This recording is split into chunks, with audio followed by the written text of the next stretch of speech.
Hallo en welkom by hierdie video oor Salserver. Vandag duik ons in die welestelling in 'n kragtige hulpmiddel wat jou toelaat om herhaaldelik 'n blok kode uit te voer solank 'n spesifieke voorwaarde waar is.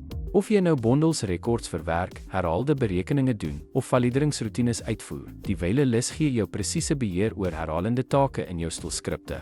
Kom ons verken hoe dit werk en kyk na 'n voorbeeld in aksie.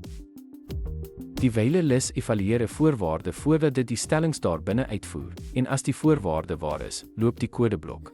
Na elke uitvoering word die voorwaarde weer nagegaan, en die lys stop eers wanneer die voorwaarde onwaar word. Hier is 'n voorbeeld van hoe om wyle te gebruik om 'n teller te druk. Eers verklaar ons 'n veranderlike genaamd counter en stel dit op 1.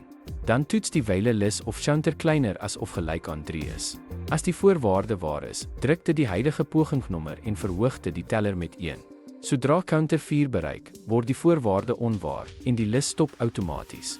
WLS'e word algemeen gebruik om herhalende inserts of updates te doen, rekords in klein bondels te verwerk om lokking te vermy en validerings of skoonmaakroetines in Salserver uit te voer.